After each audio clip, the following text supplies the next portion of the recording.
నీతా అంబానీ దేశంలోనే అత్యంత ధనవంతుడు ముఖేష్ అంబానీ భార్య. ఆమె కోరుకుంటే ఏదైనా తన దగ్గరికి రావాల్సిందే. అది ఐపీఎల్ టీం అయినా, బాలీవుడ్ సూపర్ స్టార్ అయినా, ప్రపంచంలో ఎక్కడ ఉన్న వస్తువైనా సరే ఆమె ముందు ఉండాల్సిందే. ప్రపంచంలోనే అత్యంత ఖరీదైన పింక్ డైమండ్ ఐఫోన్ వెనుక భాగంలో పెట్టించుకుంది. దాని విలువ అక్షరాల 365 కోట్లు. తన ఇంట్లో చిన్న ఫంక్షన్ అయినా బాలీవుడ్ సూపర్ స్టార్ వచ్చి డ్యాన్స్ చేయాల్సిందే. నీతా అంబానీని పిచ్చిగా ప్రేమించే భర్త ముఖేష్ అంబానీ. నీతాతో ఎవరైనా క్లోజ్గా ఉంటే వాళ్ళ కెరియర్ క్లోజ్ అయిపోవాల్సిందే. అలా ఎంతమంది హద్దు దాటి నీతాతో క్లోజ్గా ఉన్నారో, తర్వాత అడ్రస్ లేకుండా గల్లంతైపోయారో, వాళ్ళు ఎవ్వరు, ఏం చేశారు, ఇప్పుడు ఈ వీడియోలో తెలుసుకుందాం. గుజరాత్లోని ఒక మధ్యతరగతి కుటుంబంలో రవీంద్ర దలాల్, పూర్ణిమ దలాల్ దంపతులకు జన్మించిన కూతురు నీతూ దలాల్. తండ్రి రవీంద్ర దలాల్, చెల్లెలు మమతా దలాల్ ఇద్దరూ ఆదిత్య బిర్లా గ్రూప్ కంపెనీలో సేల్స్ ఎగ్జిక్యూటివ్గా పనిచేసేవారు. తల్లి గృహిణిగా ఉంటూ కుటుంబాన్ని చూసుకునేది. చిన్నప్పటి నుంచి నీతూ దలాల్కి భరతనాట్యం అంటే చాలా ఇష్టం. ఆ ఇష్టాన్ని గుర్తించిన తల్లి ఆమెకి 6 ఏళ్ల వయసు నుంచే భరతనాట్యం నేర్పించడం ప్రారంభించింది. రోజ్ మ్యాన్స్ ఇంటర్నేషనల్ స్కూల్లో నీతా తన విద్యాభ్యాసాన్ని పూర్తి చేసింది. అలాగే టీచర్ కావాలనే లక్ష్యంతో చదువుకుంటూనే భరతనాట్యం చేసింది. ముంబైలోని నర్సింహజ్ డిగ్రీ కాలేజ్లో నీతా బీకామ్ పూర్తి చేసింది. తర్వాత ఒక ప్రైవేట్ స్కూల్లో నెలకి 800 రూపాయల జీతంతో టీచర్గా కూడా చేరింది. గుజరాత్ కల్చరల్ ప్రోగ్రామ్స్ నిర్వాహకంలో ముంబైలో నవరాత్ర కార్యక్రమాలు నిర్వహించారు. ఆ కార్యక్రమాల్లో నీతా భరతనాట్యం ప్రదర్శన ఇచ్చింది. ఆ రోజు ఒక ఆడిటోరియంలో నీతా దలాల్ భరతనాట్యం చేయడం ధీరూభాయ్ అంబానీ చూశారు. నాట్యం బాగుంది, అమ్మాయి కూడా బాగుంది. ఎంత బాగుందంటే ఆ అమ్మాయిలో భారతీయ సంస్కృతి కనిపిస్తుంది అన్నారు. తర్వాత ఆ అమ్మాయి ఎవరు అని అక్కడ నిర్వాహకుల్ని అడిగారు. వాళ్ళు ఆ కుటుంబం గురించి పూర్తిగా తెలుసుకొని ఫోన్ నెంబర్తో సహా ధీరూభాయ్ అంబానీకి వివరాలు చెప్పారు. ఆ మరుసటి రోజు ధీరూభాయ్ అంబానీ నీతా ఇంటికి ఫోన్ చేశారు. అటు నుంచి నీతా ఫోన్ తీసింది. నేను ధీరూభాయ్ అంబానీని మాట్లాడుతున్నానని అన్నారు. వెంటనే నీతూ, అవునా, నేను క్వీన్ ఎలిజబెత్ని మాట్లాడుతున్నా అని చెప్పి కోపంగా ఫోన్ పెట్టేసింది. కొద్దిసేపటికి మళ్ళీ ఫోన్ రింగ్ అయింది. ఈసారి నీతా తండ్రి ఫోన్ లిఫ్ట్ చేశాడు. అప్పుడు నేను ధీరూభాయ్ అంబానీ మాట్లాడుతున్నానని అన్నారు. ఆయన వాయిస్ గుర్తుపట్టిన నీతా తండ్రి ఆయన చెప్పింది విని నీతా వైపు చూసి, మనం రేపు ధీరూభాయ్ ఆఫీస్కి వెళ్తున్నామని చెప్పారు. ఆఫీస్కి వచ్చిన తర్వాత ధీరూభాయ్ అంబానీ, నీతాను నీకు ఏమంటే ఇష్టం, నువ్వు ఎంతవరకు చదువుకున్నావని అన్నీ తెలుసుకున్నాడు. ఇవన్నీ ఎందుకు అడుగుతున్నారా అని నీతా డౌట్గా ఫేస్ పెట్టింది. అప్పుడు వెంటనే ధీరూభాయ్, నిన్ను మా ముఖేష్కి ఇచ్చి పెళ్లి చేద్దామని అనుకుంటున్నానని అన్నాడు.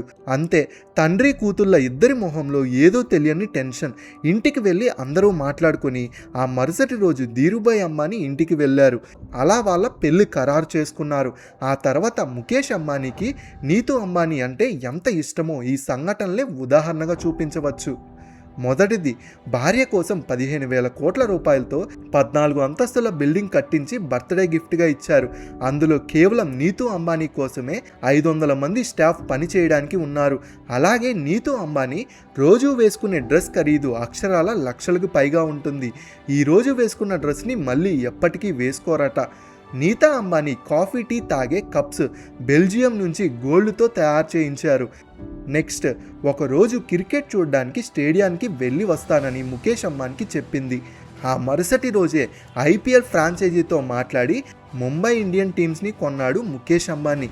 ఇంక నుంచి ప్రతిరోజు నువ్వు ఐపీఎల్ మ్యాచ్ చూడడానికి వెళ్ళి మన టీంని సపోర్ట్ చేయని చెప్పి సర్ప్రైజ్ ఇచ్చాడంట. ఇలా ఐపీఎల్కి అడుగుపెట్టిన నీతూ అంబానీ చాలా ఫంక్షన్స్కి, పార్టీస్కి అటెండ్ అవ్వాల్సి వచ్చింది. అక్కడ పరిచయమైన ఆర్సీబీ మాజీ చైర్మన్ విజయ్ మాల్యాతో స్నేహం ఏర్పడింది. కొన్ని పార్టీల్లో వీళ్ళిద్దరూ క్లోజ్గా హక్ చేసుకున్నట్టు కూడా ఫోటోలు, వీడియోలు రావడంతో ముఖేష్ అంబానీకి కోపం తెప్పించాయి. ఇంకా అంతే, విజయ్ మాల్యాకు సంబంధించిన బిజినెస్లన్నీ ఒక్కసారిగా లాస్లోకి వెళ్ళిపోయాయి. ఏం చేయాలో తెలియక కొంతమంది సలహాలతో సడన్గా లండన్కి పారిపోయాడు. ఇంకా అంతే, అదే తాను చేసిన అతిపెద్ద తప్పు. లండన్ వెళ్ళిపోయిన విజయ్ మాల్యా పాస్పోర్ట్ను సీజ్ చేయించాడు ముఖేష్ అంబానీ. ఇంకా మరోవైపు బ్యాంకు వాళ్ళని రెచ్చగొట్టి పని చేశారు ముఖేష్ అంబానీకి సంబంధించిన వ్యక్తులు. అంతే, ఆస్తులు జప్తు చేసుకున్నారు. అప్పు కట్టాలని కోర్టు నుంచి ఆర్డర్స్ పంపించారు. అవి కట్టడానికి విజయ్ మాల్యా ఇండియాకి రావాలంటే పాస్పోర్ట్ లేదు. అలా అన్ని విధాలుగా లాక్ చేయించి విజయ్ మాల్యాకి సంబంధించిన ఆస్తులు మొత్తం అమ్మించి గవర్నమెంట్ ఆధీనంలో తీసుకునేలా చేశాడు. ఆ దెబ్బకి విజయ్ మాల్యా కట్టాల్సిన అప్పుల కన్నా ఎక్కువ కట్టి లండన్లో ఇరుక్కుపోయాడు. ఇంకా తప్పక ఇప్పటికీ అక్కడే జీవిస్తున్నాడు. ఆ తర్వాత లలిత్ మోడీ.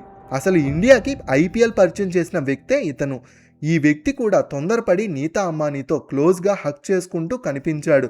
అంతే, ఆ నెక్స్ట్ కొన్ని రోజులకే తనపై మనీ లాండరింగ్ జరుగుతుందంటూ 2010లో ఈడీ దర్యాప్తు చేపట్టింది. ఇంకా వెంటనే తాను కూడా లండన్ పారిపోయాడు.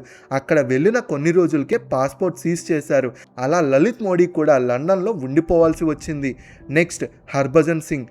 ఐపీఎల్లో ముంబై ఇండియన్స్ మ్యాచ్ గెలిచిన ఆనందంలో గ్రౌండ్లోకి పరిగెత్తుకుంటూ వచ్చిన నీతా అంబానీని హక్ చేసుకొని పైకి ఎత్తి తిప్పాడు. అక్కడే ఉన్న ముఖేష్ అంబానీ ఇది చూశాడు. అంతే, ఆ నెక్స్ట్ ఐపీఎల్ సీజన్లో హర్భజన్ సింగ్ని ముంబై ఇండియన్స్ టీం డ్రాప్ చేసింది. ఆ తర్వాత సిఎస్కే టీంలోకి వెళ్ళినా సరిగ్గా అవకాశాలు రాలేదు. వచ్చినా ఎక్కువ మ్యాచ్ ఆడలేదు. ఆ తర్వాత నిదానంగా సిఎస్కే టీం కూడా హర్భజన్ సింగ్ని వదిలేసింది. ఆ తర్వాత ఆప్షన్లో ఏ టీం కూడా హర్భజన్ సింగ్ని తీసుకోలేదు. అలా తన కెరియర్ ఆగిపోయింది. వీటన్నిటిని దగ్గర నుంచి గమనించిన బాలీవుడ్ సూపర్ స్టార్లు సల్మాన్ ఖాన్, షారుఖ్ ఖాన్, అమీర్ ఖాన్ నీతూ అంబానీతో చాలా జాగ్రత్తగా ఉంటూ వచ్చారు. తాను ఎంత క్లోజ్గా ఉంటున్నా వీళ్ళు మాత్రం దూరంగానే ఉంటూ ముఖేష్ అంబానీ దెబ్బకి ముగ్గురు సూపర్ స్టార్లు వాళ్ళ హద్దుల్లో ఉంటూ వచ్చారు. ఇలా నీతా అంబానీకి బలి అవ్వకుండా బ్రతికిపోయారు. కానీ ఇవన్నీ చూస్తూ వస్తున్న ఒక హిట్ మ్యాన్ రోహిత్ శర్మ నీతా అంబానీకి బలైపోయాడు. 5 ఐపీఎల్ ట్రోఫీలు అందించిన రోహిత్ శర్మ ఒక చిన్న తప్పుతో ముఖేష్ అంబానీకి దొరికిపోయాడు. హర్భజన్ సింగ్ ఏదైతే తప్పు చేశాడో అలాగే ముంబై ఇండియన్స్ మ్యాచ్ గెలిచిన ఆనందంలో రోహిత్ శర్మ అప్రిషియేట్ చేయడానికి వచ్చిన హర్భజన్ సింగ్ని ఎగతాళి చేస్తూ నీతా అంబానీని ఎలాగైతే ఎత్తుకొని తిప్పాడో అలాగే హర్భజన్ని ఎత్తుకొని రోహిత్ శర్మ తిప్పాడు. అంతే, ఆ తర్వాత ముంబై ఇండియన్ టీం కెప్టెన్ నుంచి రోహిత్ శర్మని పక్కన పెట్టేశారు. ఇంకా చిన్నగా రోహిత్ శర్మ టీం నుంచి సైడ్ చేస్తూ వస్తున్నారు. ఇప్పటికే ఇంపాక్ట్ ప్లేయర్గా దింపుతూ కొన్ని మ్యాచ్ల్లో అసలు ప్లేయింగ్ 11లో కూడా తీసుకోకుండా బెంచ్కి పరిమితం చేశారు.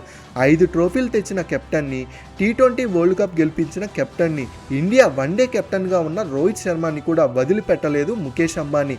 అంత పిచ్చిగా ప్రేమించే భర్త దీనంతటికీ కారణమైన నీతాని మాత్రం ముఖేష్ అంబానీ ఏమీ అనడు. కేవలం తన దగ్గరికి వచ్చిన ప్రతి ఒక్కరిని వదిలిపెట్టేదే లేదు అన్నట్టు మాట్లాడతాడు. ఇది నీతూ అంబానీ ఫుల్ స్టోరీ. మీకు ఎలా అనిపించింది? మీకేమైనా డౌట్స్ ఉన్నాయా? మీ అభిప్రాయం ఏంటి? వాటిని ఖచ్చితంగా కామెంట్స్లో తెలియజేయండి. వీడియో నచ్చితే లైక్ చేయండి. మీ ఫ్రెండ్స్ అండ్ ఫ్యామిలీ ఖచ్చితంగా షేర్ చేయండి. నెక్స్ట్ వీడియోలో మరో ఇంట్రెస్టింగ్ వీడియోతో మళ్ళీ కలుసుకుందాం. అంతవరకు వెంటనే ఛానల్ సబ్స్క్రైబ్ చేసుకొని బెల్ ఐకాన్ ఆన్ చేసుకోండి.